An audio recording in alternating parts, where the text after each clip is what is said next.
Welcome to TV Africa News. As always, this is Africa Today. My name is Najma Lima, but first are the headlines. Dr. Kizza Besigye vows to start from where he stopped. Electoral Commission sets date for Soroti East by-election. Democratic Republic of Congo's President Tshisekedi accuses Kigali of backing M23 rebels. We picked vital lessons to use against Niger in AFCON, says Mitchell. Welcome once again. Now the news in detail. The leader of the People's Front for Transition, Kizza Besigye, has vowed to continue with the protest against the prices of commodities, saying that he will start from where he stopped. Yesterday, the High Court in Kampala reduced the shillings 30 million bail cash condition that was handed to the former presidential candidate by the Buganda Road Chief Magistrates Court. He was instead told to pay shillings 3 million, which he did and was released. We have more.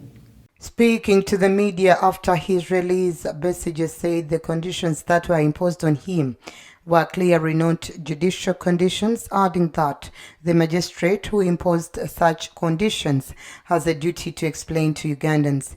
He explained that 2 weeks jail does not mean anything to him because he has ever faced a worse situation than that, adding in order for Ugandans to liberate themselves, some sacrifices must be made. He said that he is going to start from where he stopped in awakening up Ugandans to fight for their rights and freedom and vowed not to stop.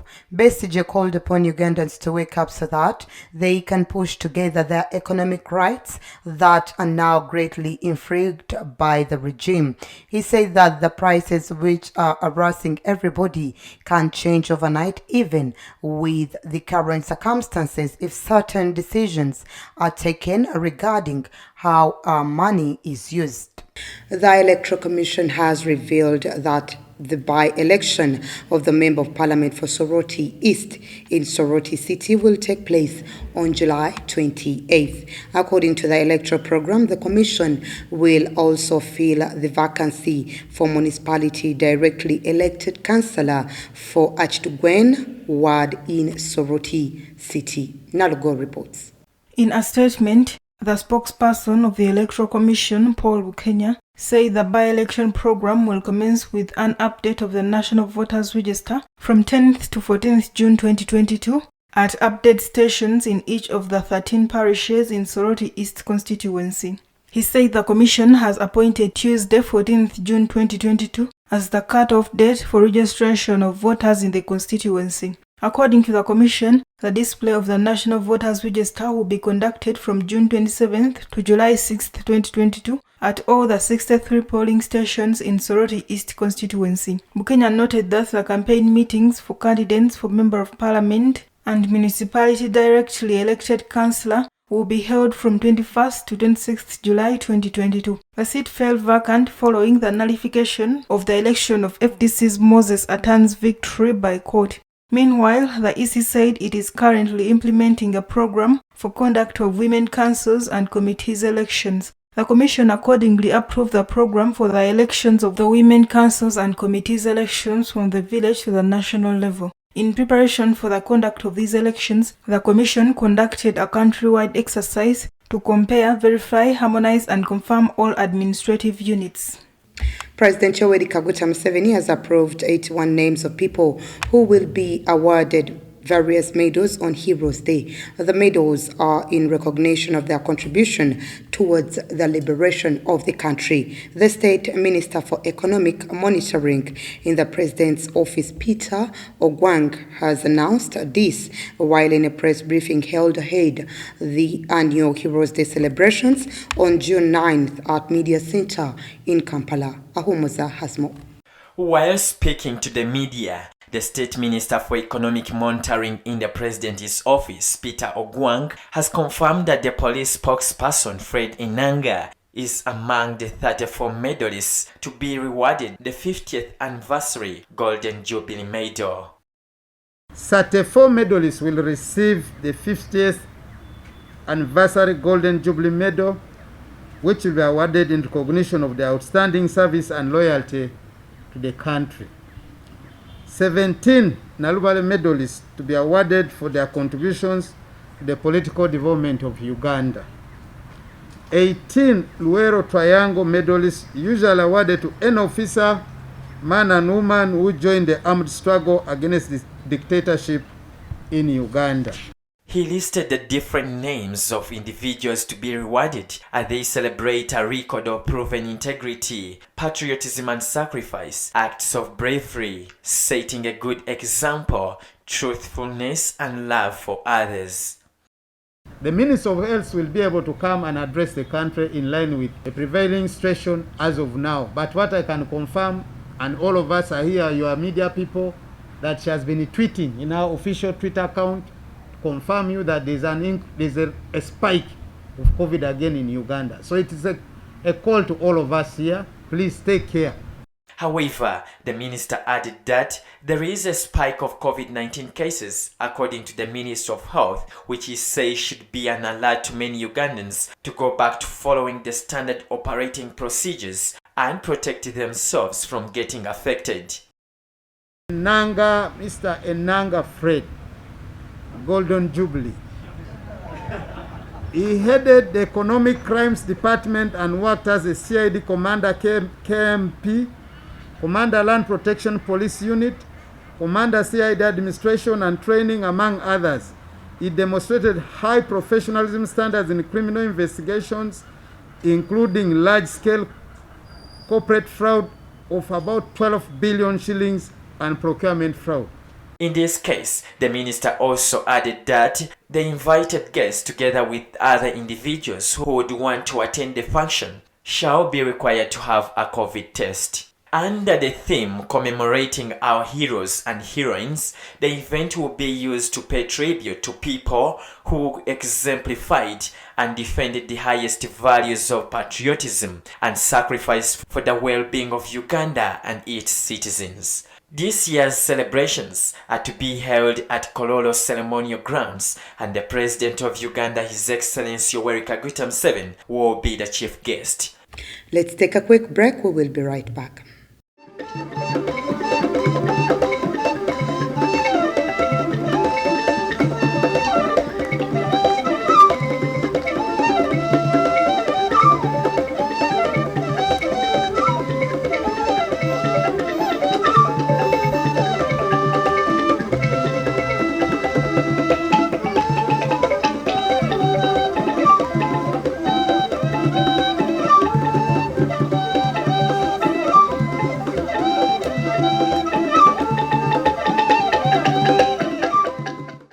Democratic Republic of Congo President Felix Tshisekedi said on Sunday that there was no doubt that Rwanda was backing a rebellion on their territory, but insisted that he was still seeking peaceful relations with Kigali. His remarks were just the latest exchange against the background of the resurgence of the M23 rebels active in the east of the country near the border with Rwanda.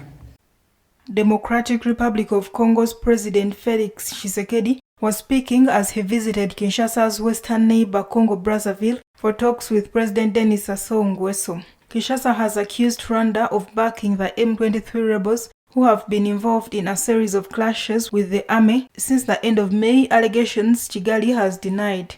Kinshasa has suspended flights of Rwandan airline Rwanda Air between the two countries and summoned Rwanda's ambassador to warn him of the country's position. Relations between the DRC and Rwanda have been strained since Rwandan Hutus, accused of slaughtering Tutsis during the 1994 Rwanda genocide, arrived in eastern DRC and Massi. The relationship began to thaw after Congolese President Felix Tshisekedi took office in 2019, but the recent resurgence of M23 violence has reignited regional tensions. The African Union and UN have both called for calm. M23 fighters captured Goma in 2012 before the army drove them from the city and crushed their rebellion. However, the militia took up arms again in late 2021 after accusing the government of having failed to respect a 2009 agreement that foresaw incorporating its fighters into the army.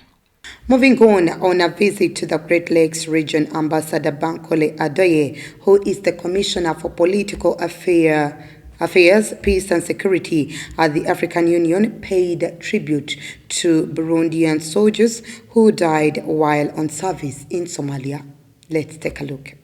In the company of former Burundian President Domitien Ndayizeye, who is now a member of the AU Advisory Panel, Ambassador Bankole Adoye laid a wreath of flowers on one of the graves AU Peace Battalion in recognition of Burundi's contribution to this mission. At the same time, they paid tribute to those Burundians who have recently lost in Somalia in the search for peace. This tribute comes a few weeks after the death of several Burundian soldiers in a terrorist attack on El Baraf, a base of the AU Transitional Mission in Somalia. The attack left 10 soldiers dead, 25 wounded, and 50 terrorists killed, according to official sources. The families of the victims are now deploring compensation, which they claim has been delayed. Burundian Minister of National Defense Alain Tribat Mutabazi has reassured them of timely payment. With nearly 5,000 men, Burundi is the second largest contributor of troops to ATMIS, which has nearly 20,000 military, police and civilian personnel from 5 African countries. ATMIS formally replaced the African Peacekeeping Force in Somalia with a mandate extended in late March by the United Nations Security Council until the end of 2024 to stabilize the country in the face of the insurgency by the terrorist movement Al-Shabaab. Away from that, former president of Niger, Mahamadou Issoufou, is the new mediator for Burkina Faso. Issoufou was appointed on Saturday at the end of the 6th extraordinary summit of ECOWAS held in Accra, capital of Ghana. According to a press release issued after the meeting of heads of state, the former president's mission is to facilitate dialogue between all stakeholders. At the heart of the matter is the duration of the transition period in Burkina Faso, currently set at 36 months by the Burkinabe military leadership. In the meantime, the sub-regional organization maintains the suspension of Burkina Faso from all bodies until constitutional order is restored. The situation will be reassessed at the next meeting of ECOWAS set for July 3rd. 6 opposition leaders arrested after violent and French protests in Chad were handed 1-year suspended sentences on Monday for disturbing public order. The demonstrators were protesting against what they see as France's continued interference in the country's politics. Somaine Adom, spokesperson of the Wakit Tamak coalition, denounced that the prosecutor at this time has not put any evidence on the table, but rather requested for prison sentences and damages plus fines. The coalition of opposition leaders and civil society groups denounced the trial, accusing Paris of supporting the transitional military council that continues to hold power in the country. The spokesperson said that it was therefore a trial of France against the leaders of civil society in Chad and the population that challenges their policies in this country and the consequence of their policy in Chad. Chad has been under military rule since President Idriss Déby Itno, who had ruled with an iron fist for 3 decades, was killed in April 2021 during operations to crush rebels in the north of the country. He was succeeded by his son Mahamat Idriss Déby Itno, a foster general, now the transitional president. Let's once again take a quick break. We will be right back.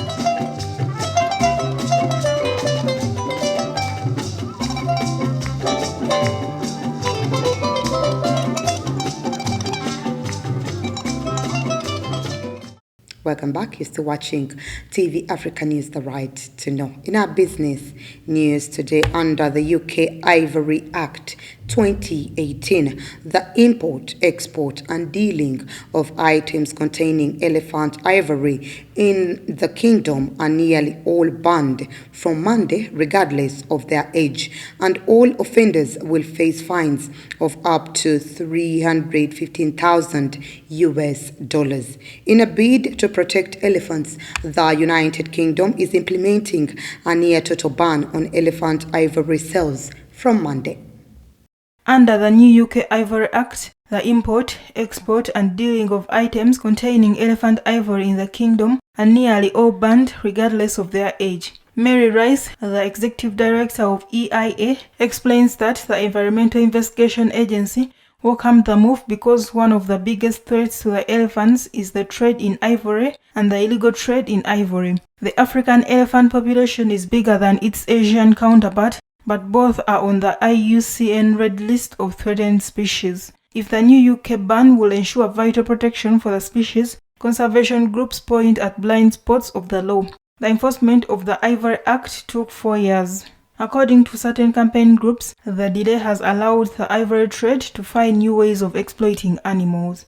Certain countries with large elephant herds like Zimbabwe or Botswana participated in a summit last month pushing for the lifting of a ban on ivory trade in order to sell off stockpiled ivory. The international trade of ivory was officially banned in 1989, but several markets including Japan don't have internal bans.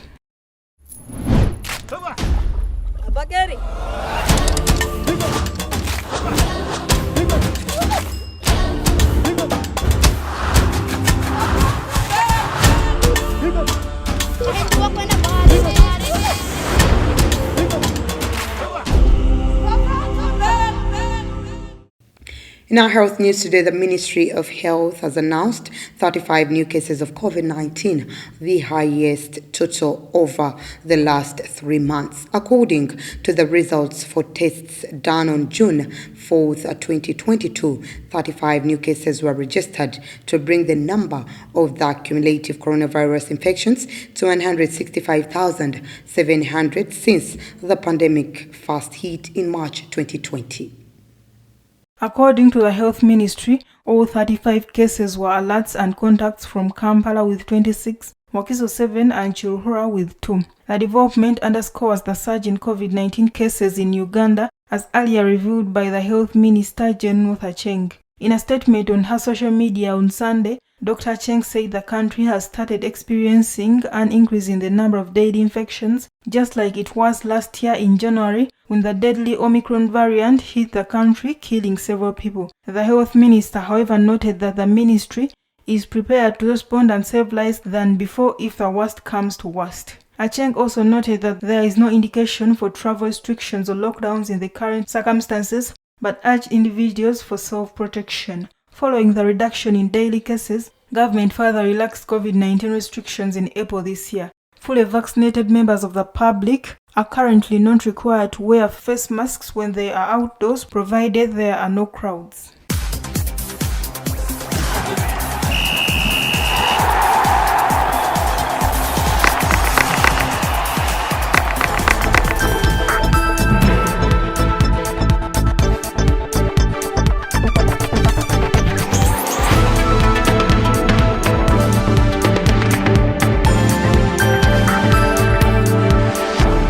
And in sports, Uganda Cranes picked vital lessons from their defeat to Algeria that they will use to beat Niger on Wednesday, according to Uganda Cranes coach Milton Mitchell. The sub watched on as the Desert Foxes dominated the Cranes in a 2-0 defeat, and for him, AFCON campaign begins on Wednesday. Ahumuza has more. Uganda Cranes coach Militin Mitchell Thredojevic told the media after the game over the weekend that it has been a great test of character for his team, and added that they have learned lessons from that match. The tactician was full of praise for the opponents, who he admitted are top quality but taught his charges some good lessons. Uganda only managed 85 complete passes against the opponent's 604 and only had less than 20 possession, and Mitchell was never surprised, but instead praised his team for closing spaces and limiting the 2019 AFCON winners to a few chances. The Cranes host Niger at St. Mary's Stadium Chitende in a fixture they must win to keep hopes of returning to AFCON finals alive. That was the news. Thank you for always keeping it TV Africa. Please do stay tuned.